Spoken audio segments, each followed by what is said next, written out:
I had to come back to who I am, not what I wanted to see at the end, and just go back to the process of, liking to paint and just go with it and see what happens.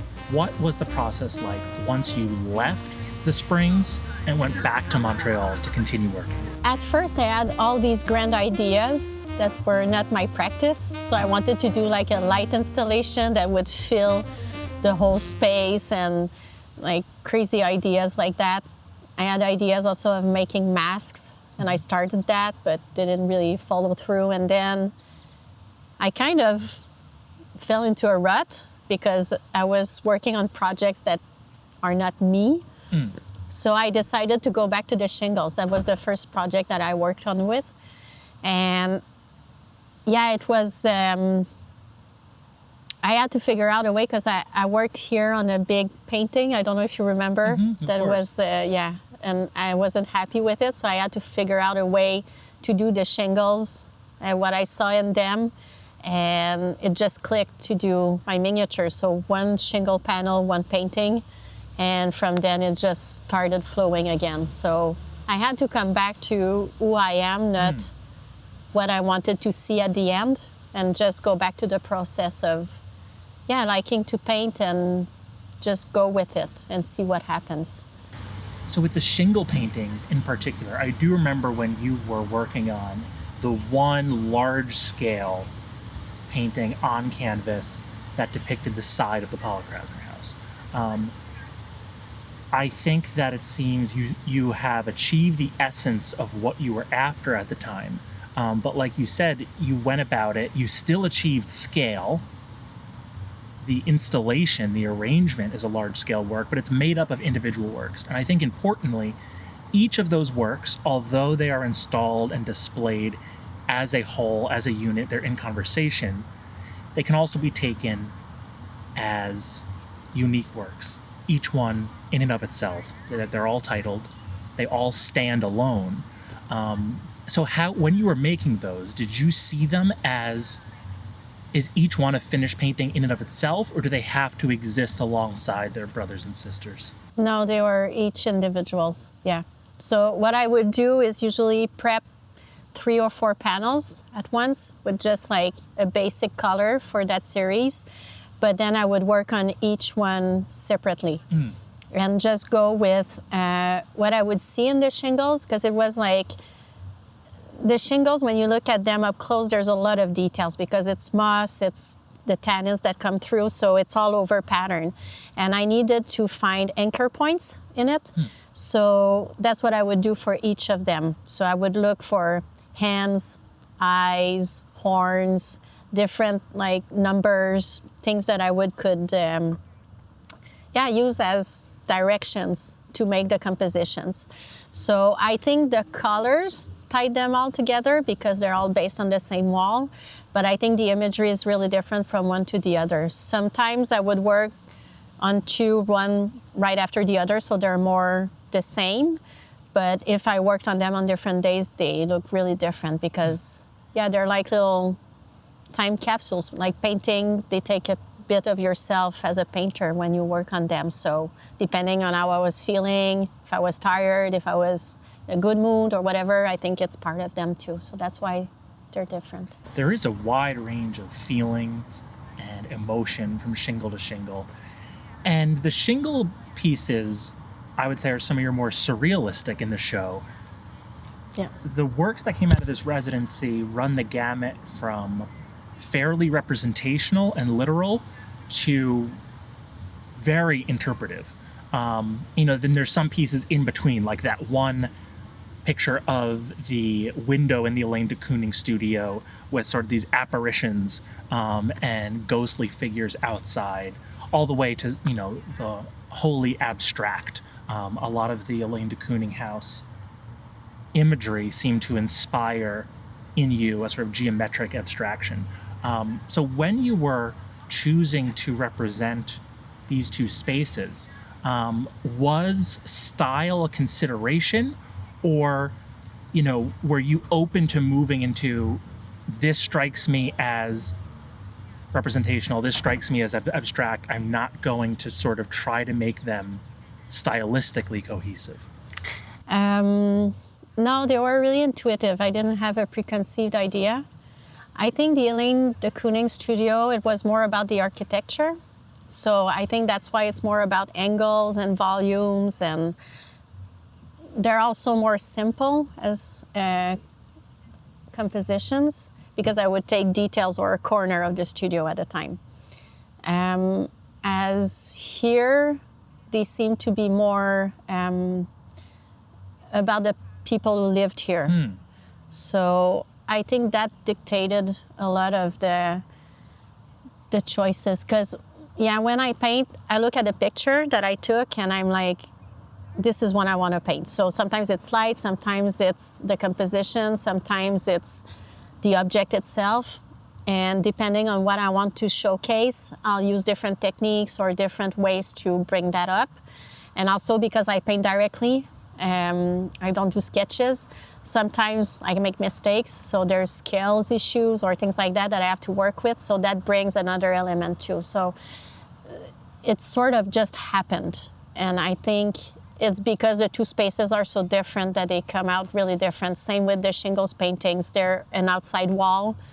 And so because the subject is different, that's why they came out so different. You mentioned that you go about these works intuitively.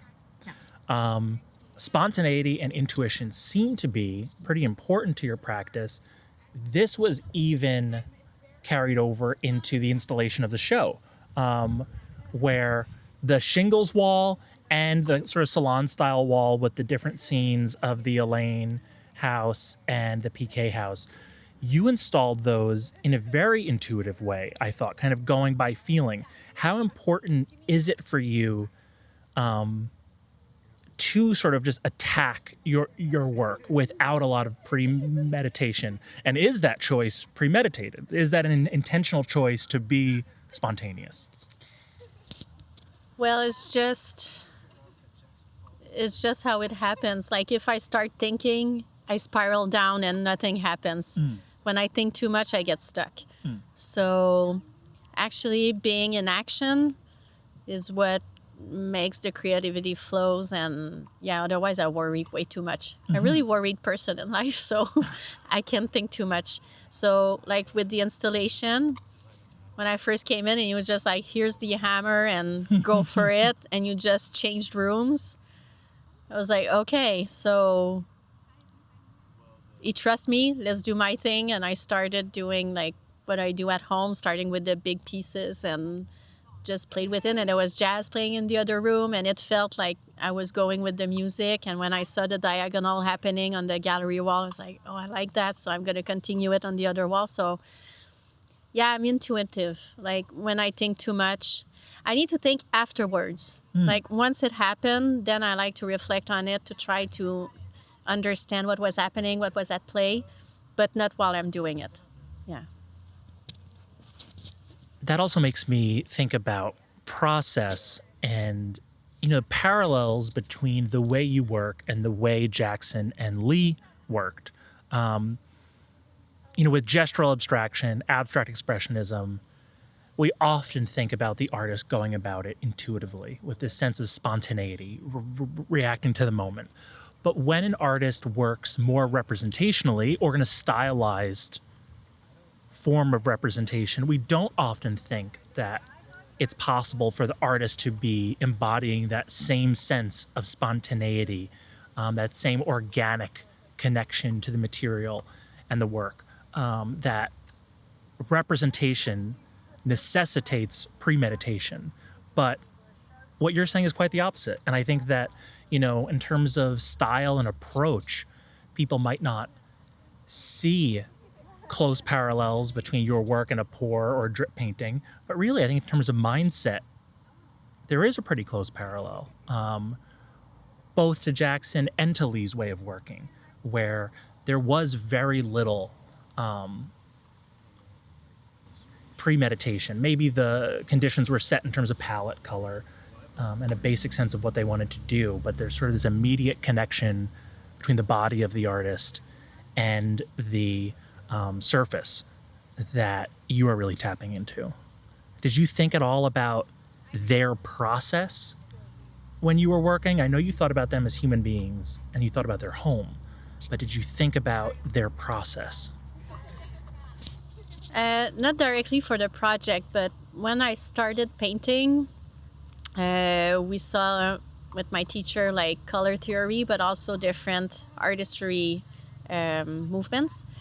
And the one that I loved the most was the abstract expressionists. So I used to work a lot like that, just in abstract and playing with color on the surface. And because I think creativity for me, and I think for Jackson Pollock and Lee Krasner, it's the same thing. It's a chain reaction. So you do something that brings, well, most artists, like an action calls for another one, because until it's finished, there's always something you need to solve on the image. So when I paint, I don't think a lot, so I didn't think of that. But I think it's inherent to how I work, and for a long time. Like I've been, when I plan, it doesn't work. It needs to be spontaneous, and it needs to be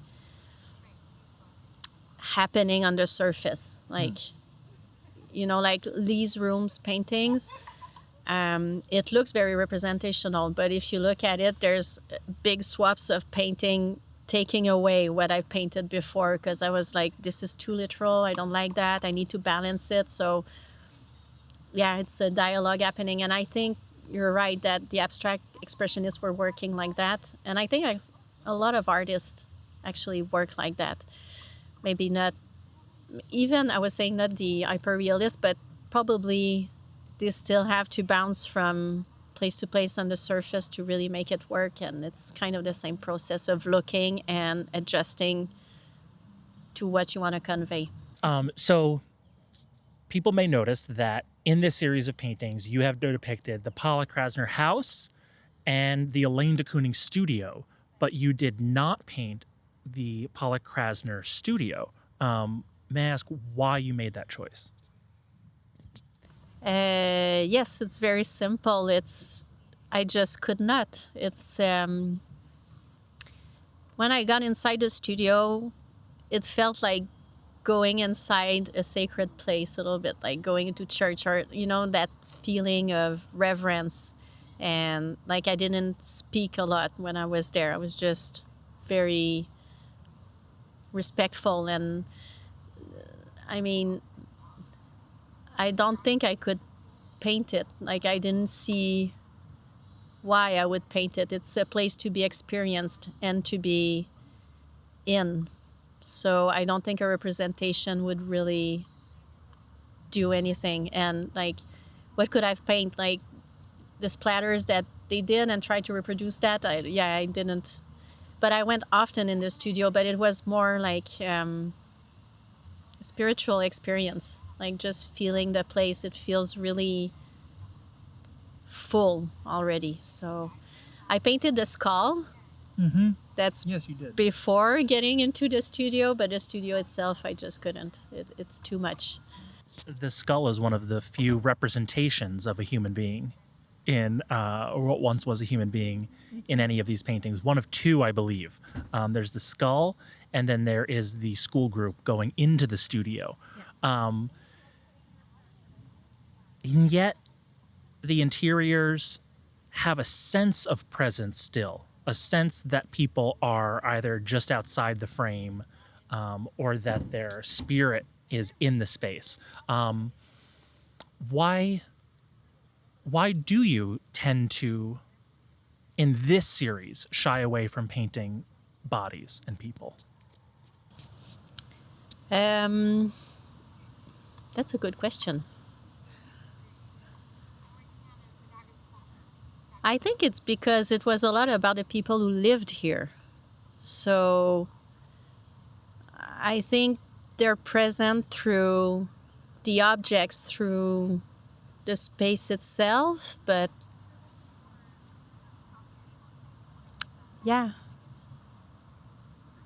I think that's why.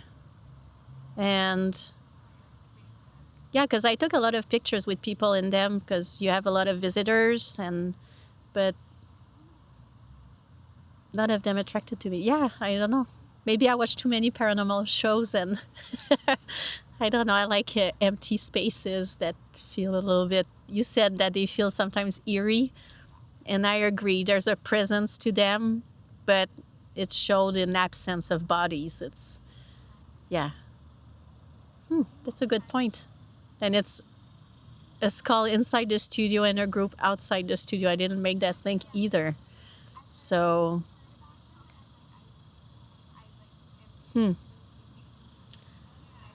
I don't know what to say. I'll have to think about it and come back to it. Yeah. That's a good point.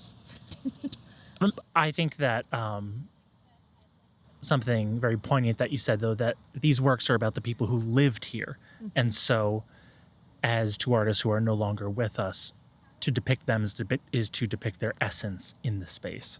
One final question that I have for you is that through the experience of this residency with the PK House and the Elaine de Kooning House, do you feel that you have changed as an artist in any way?